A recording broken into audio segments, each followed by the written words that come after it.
ಎಲ್ಲರಿಗೂ ಸ್ವಾಗತ ಮತ್ತೊಮ್ಮೆ ನಮ್ಮ ಚಾನಲ್ಗೆ. ನಾನಿವತ್ತು ಕಾರ್ನ್ ಮೇಥಿ ಪಲಾವ್ ಹೇಗೆ ಮಾಡೋದು ತೋರಿಸಿದ್ದೀನಿ. ತುಂಬಾ ಸೂಪರ್ ಆಗಿರುತ್ತೆ. ಇದಕ್ಕೆ ನಾನಿಲ್ಲಿ ಒಂದು ಮೀಡಿಯಮ್ ಸೈಜ್ ಈರುಳ್ಳಿನ ಉದ್ದಕ್ಕೆ ಕಟ್ ಮಾಡಿ ಇಟ್ಕೊಂಡಿದ್ದೀನಿ. 4 ರಿಂದ 5 ಹಸಿಮೆಣಸಿನಕಾಯಿ ತೊಗೊಂಡಿದ್ದೀನಿ.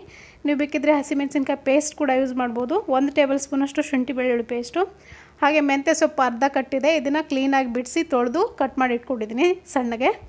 ಹಾಗೆ ಇಲ್ಲಿ ಈ ವೆಜಿಟೇಬಲ್ಸ್ಗೆ ಒಂದು ಆಲೂಗಡ್ಡೆ ತೊಗೊಂಡಿದ್ದೀನಿ. ಕಾರ್ನು 1 ಕಪ್ನಷ್ಟು ಬಟಾಣಿ ತೊಗೊಂಡಿದ್ದೀನಿ. ಇದನ್ನು ನೀರಲ್ಲಿ ಹಾಕಿ ತೊಳೆದು ಇಟ್ಕೊಂಡಿದ್ದೀನಿ.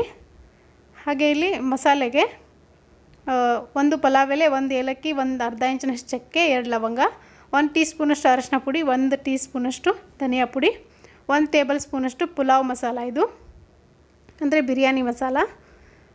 ಹಾಗೆ ರುಚಿಗೆ ತಕ್ಕಷ್ಟು ಉಪ್ಪು, ಬೆಣ್ಣೆ ತೊಗೊಂಡಿದ್ದೀನಿ. ನೀವು ಬೇಕಿದ್ರೆ ಎಣ್ಣೆ ಕೂಡ ಬಳಸ್ಬೋದು. ಹಾಗೆ ಇಲ್ಲಿ ನಾನು ಸೋನಾ ಮಸೂರಿ ರೈಸಿಂದನೇ ಮಾಡ್ತಿದ್ದೀನಿ. 2 ಕಪ್ನಷ್ಟು ಸೋನಾ ಮಸೂರಿ ರೈಸ್ ಯೂಸ್ ಮಾಡ್ತಿದ್ದೀನಿ. ನೀರಲ್ಲಿ ನೆನೆಸಿಟ್ಟಿದ್ದೀನಿ. ಇವಾಗ ಒಂದು ಕುಕ್ಕರ್ಗೆ 2 ಟೇಬಲ್ ಸ್ಪೂನಷ್ಟು ಎಣ್ಣೆ ಹಾಕ್ಕೊಳ್ತಿದ್ದೀನಿ. 1 ಟೇಬಲ್ ಸ್ಪೂನಷ್ಟು ಬೆಣ್ಣೆ ಹಾಕ್ಕೊಳ್ತಿದ್ದೀನಿ.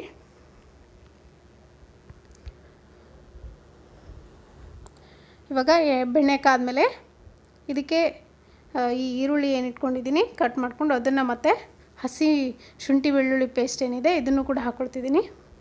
ಹಾಗೆ ಹಸಿಮೆಣಸಿನ್ಕಾಯಿ ಕೂಡ ಹಾಕ್ಕೊಳ್ಳಿ. ಇದೆಲ್ಲ ಚೆನ್ನಾಗಿ ಫ್ರೈ ಮಾಡ್ಕೊಳ್ಳಿ. ಶುಂಠಿ ಬೆಳ್ಳುಳ್ಳಿ ಪೇಸ್ಟ್ ಹಸಿ ವಾಸನೆ ಹೋಗೋವರೆಗೂ.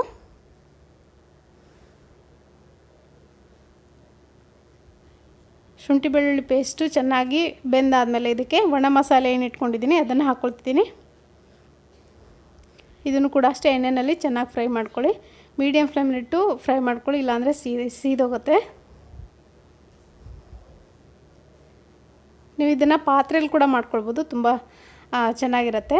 ಇವಾಗ ವೆಜಿಟೇಬಲ್ಸ್ ಏನಿದೆ ಇದನ್ನ ಹಾಕ್ಕೊಳ್ತಿದ್ದೀನಿ. ನೀವು ಬೇಕಿದ್ರೆ ವೆಜಿಟೇಬಲ್ಸ್ನ ಬೇರೆನೂ ಹಾಕ್ಕೊಳ್ಬೋದು. ಕ್ಯಾರೆಟ್, ಬೀನ್ಸ್ ಎಲ್ಲ ಹಾಕ್ಕೊಳ್ಬೋದು. ನಾನು ಇಷ್ಟೇ ಸಾಕು ಅಂತ ಇಷ್ಟೇ ಹಾಕ್ಕೊಂಡಿದ್ದೀನಿ. ಇದನ್ನು ಕೂಡ ಅಷ್ಟೇ ಚೆನ್ನಾಗಿ ಒಂದ್ಸರಿ ಫ್ರೈ ಮಾಡ್ಕೊಳ್ಳಿ ಎಣ್ಣೆಯಲ್ಲಿ. ನಾನು ಕುಕ್ಕರ್ನಲ್ಲಿ ಮಾಡ್ತಿರೋದ್ರಿಂದ ಈ ಜಾಸ್ತಿ ಹೊತ್ತು ಇದನ್ನೇನು ವೆಜಿಟೇಬಲ್ಸ್ ಫ್ರೈ ಮಾಡೋ ಅಗತ್ಯ ಇಲ್ಲ. ಇವಾಗ ಈ ಮೆಂತ್ಯ ಸೊಪ್ಪು ಏನು ಕ್ಲೀನ್ ಮಾಡಿ ಇಟ್ಕೊಂಡಿದ್ದೀನಿ ಸಣ್ಣದಾಗಿ ಕಟ್ ಮಾಡಿ, ಇದನ್ನು ಕೂಡ ಹಾಕ್ಕೊಂಡು ಎಣ್ಣೆಯಲ್ಲಿ ಫ್ರೈ ಮಾಡ್ಕೊಳ್ಳಿ. ಸ್ವಲ್ಪ ಇದು ಚೆನ್ನಾಗಿ ಬೇಯಬೇಕು ಮೆಂತ್ಯ ಸೊಪ್ಪು. ಸೊ ಮೆಂತ್ಯ ಸೊಪ್ಪು ತುಂಬಾ ಒಳ್ಳೆಯದು ಆರೋಗ್ಯಕ್ಕೆ. ಯಾರಿಗೇ ಆಗಲಿ, ಸ್ಪೆಷಲಾಗಿ ಬಾಣಂತಿಯರಿಗೆ ಈ ಥರ ಪುಲಾವ್ ಮಾಡ್ಕೊಡೋದ್ರಿಂದ, ಖಾರ ಸ್ವಲ್ಪ ಕಡಿಮೆ ಹಾಕಿ ಮಸಾಲೆ ಇಲ್ಲದೆ ಇರೋ ಥರ ಮಾಡ್ಕೊಡೋದ್ರಿಂದ ತುಂಬಾ ಒಳ್ಳೆಯದು. ಇದಕ್ಕೆ ರುಚಿಗೆ ತಕ್ಕಷ್ಟು ಉಪ್ಪು ಹಾಕ್ಕೊಳ್ತಿದ್ದೀನಿ.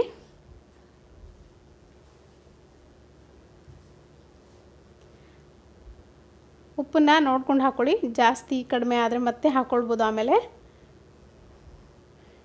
ನೋಡ್ತಿರ್ಬೋದು ಇಲ್ಲಿ ಮೆಂತ್ಯ ಸೊಪ್ಪು ಪೂರ್ತಿಯಾಗಿ ಚೆನ್ನಾಗಿ ಬೆಂದಿದೆ ಇಲ್ಲಿ.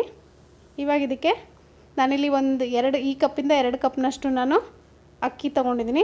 ಇದೇ ಕಪ್ಪಿಂದ 4 ಕಪ್ನಷ್ಟು ನೀರು ಹಾಕ್ಕೊಳ್ತಿದ್ದೀನಿ. 4.5 ಕಪ್ನಷ್ಟು. ಯಾಕಂದರೆ ನಾನು ಮೊದಲೇ ಅಕ್ಕಿನ ಅರ್ಧ ಗಂಟೆ ಮುಂಚೆ ನೆನೆಸಿಟ್ಟಿದ್ದೀನಿ. ನೀವೇನಾದರೂ ಡೈರೆಕ್ಟಾಗಿ ಹಾಗೆ ತೊಳೆದು ಅಕ್ಕಿ ಹಾಕೋದಾದರೆ 5 ಗ್ಲಾಸ್ನ ನೀರು ಹಾಕ್ಕೊಳ್ಳಿ. ಎಷ್ಟು ಅಕ್ಕಿ ತೊಗೊಂಡಿರ್ತೀರೋ ಆ ಗ್ಲಾಸಿಂದ 5 ಗ್ಲಾಸ್ನಷ್ಟು ನೀರು ಹಾಕ್ಕೊಳ್ಳಿ. ಇವಾಗ ಅಕ್ಕಿನಿಂದ ನೀರನ್ನು ಡ್ರೈನ್ ಮಾಡಿಕೊಂಡು ಅಕ್ಕಿ ಹಾಕ್ಕೊಳ್ತಿದ್ದೀನಿ.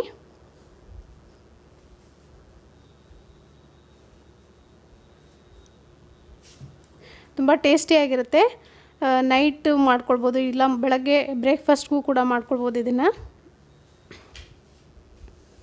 ಒಂದ್ಸರಿ ಮಿಕ್ಸ್ ಮಾಡಿ ಚೆನ್ನಾಗಿ ಮುಚ್ಚಿ ಇದನ್ನು ನಾನು ಮೀಡಿಯಮ್ ಮತ್ತು ಹೈ ಫ್ಲೇಮ್ನ ಮಧ್ಯೆ ಇಟ್ಟು 1 ವಿಷಲ್ ಕೂಗಿಸ್ಕೊಳ್ತೀನಿ ಅಷ್ಟೇ. ನೋಡ್ತಿರ್ಬೋದು ಇಲ್ಲಿ 1 ವಿಷಲ್ ಕೂಗಾಗಿದೆ. ಸ್ವಲ್ಪ ಹೊತ್ತು ಬಿಟ್ಟು ಇದನ್ನು ಲಿಡ್ ಓಪನ್ ಮಾಡಿ ನೀವು ಸರ್ವ್ ಮಾಡ್ಕೊಳ್ಬೋದು. ತುಂಬ ಚೆನ್ನಾಗಿರುತ್ತೆ, ಟೇಸ್ಟಿಯಾಗಿರುತ್ತೆ. ನೀವು ಕೂಡ ಇದನ್ನು ಖಂಡಿತ ಮನೆಯಲ್ಲಿ ಟ್ರೈ ಮಾಡಿ.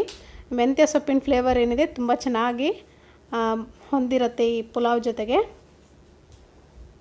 ನಾನಿವಾಗ ಇದನ್ನು ಸರ್ವ್ ಮಾಡ್ಕೊಳ್ತಿದ್ದೀನಿ. ಸೊ ಇವತ್ತಿನ ರೆಸಿಪಿ ಇಷ್ಟೇ. ಈ ರೆಸಿಪಿ ನಿಮಗೆ ಇಷ್ಟ ಆಗಿದೆ ಅಂದ್ಕೊಳ್ತೀನಿ. ಇಷ್ಟ ಆಗಿದ್ರೆ ದಯವಿಟ್ಟು ಒಂದು ಲೈಕ್ ಒತ್ತೋದನ್ನು ಮರಿಬೇಡಿ. ಹಾಗೆ ನನ್ನ ಚಾನಲ್ಗೆ ಸಬ್ಸ್ಕ್ರೈಬ್ ಆಗೋದನ್ನು ಮರಿಬೇಡಿ. Thank you.